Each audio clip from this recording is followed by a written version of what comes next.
Hey yo, you're from the Neighborhood Quarter Guy here, and over the past week, there is a question that's been on my mind that has been puzzling me to no end. It all started with AM2R, another Metroid 2 remake.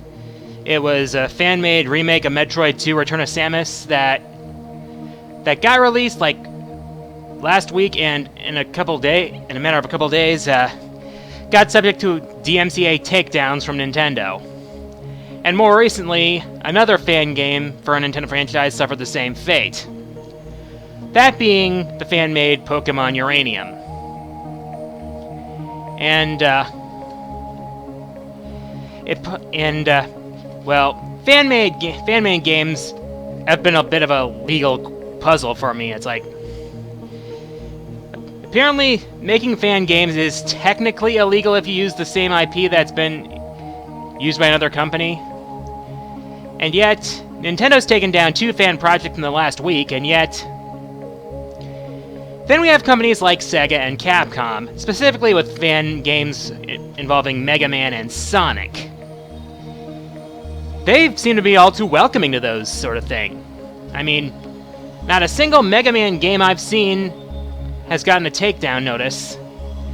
And in fact, one of those fan projects actually got Capcom's blessing and was made an official game, well, semi-official anyway, that was distributed for free by Capcom themselves, that being Street Fighter Cross Mega Man. Same thing can be said for Sega and Sonic fan games. In fact, with Sonic Mania, Sega actually called on one of the people responsible for involved in those fan games.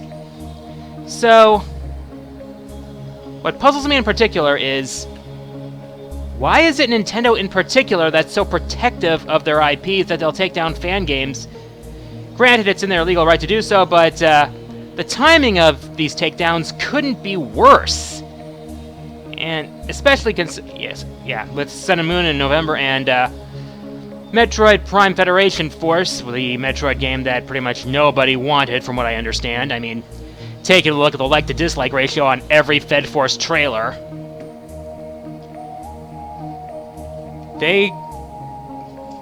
Granted, from what I understand, they couldn't legally go after AM2R until the game was officially released, until that fan game was officially released, but still, that's... Not only is it making fans upset, but it could also potentially cause backlash from a business sense.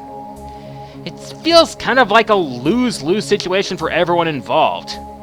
Granted, the creator of AM2R went on to tell his fans not to hate Nintendo for their decision, but there's still going to be haters. It's just a puzzling question for me.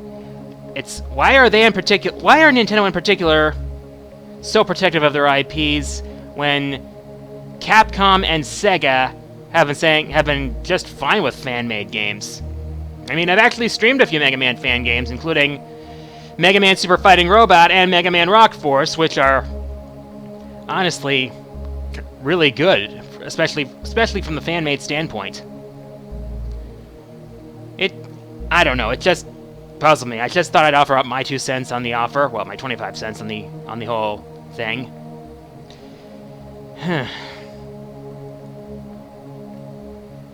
I don't know. Anyways, for my question of the week, have you ever played a fan-made game? As always, leave your answers in the comments. Favorite comments will be featured in the next episode. Here are last week's winners.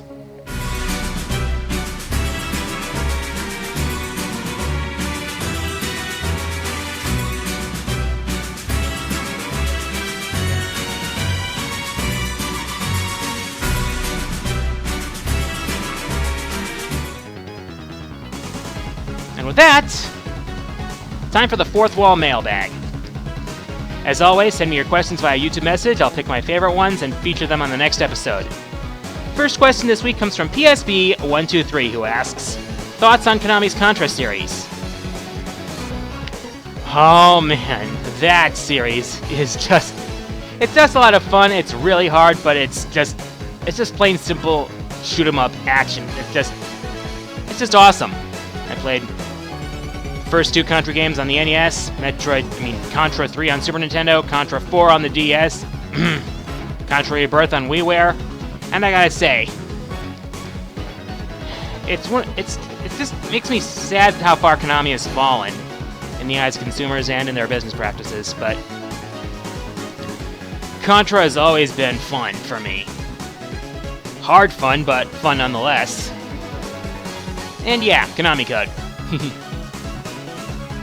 Next question comes from 227 some guy who asks, how would you compare Xenoblade Chronicles X to the original? Well, to be honest,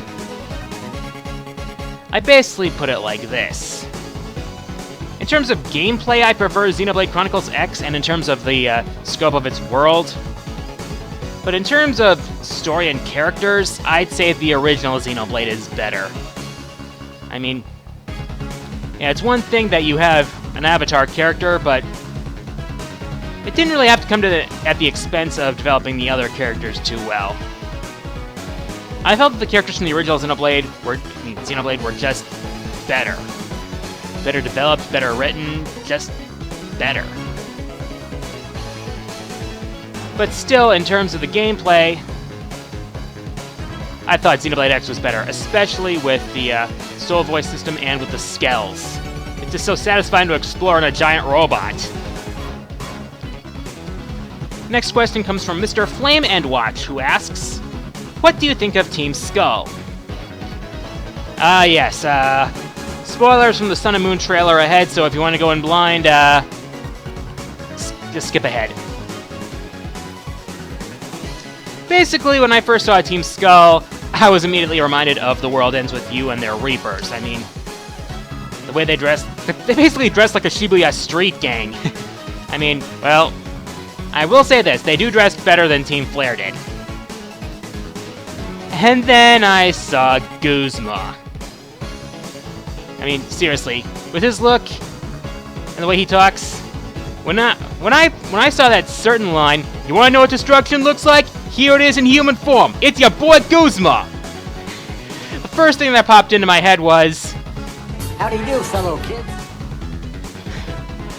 But yeah, I think after these pie-in-the-sky villainous teams, I think I can say that Team Skull might be in a refreshing change of pace. Just a team that wants to be bad just to be, bad. Anyways, last question this week comes from Jack Stevenson, who asks, have you ever thought about doing commentaries? I think I'm too nice to do commentaries.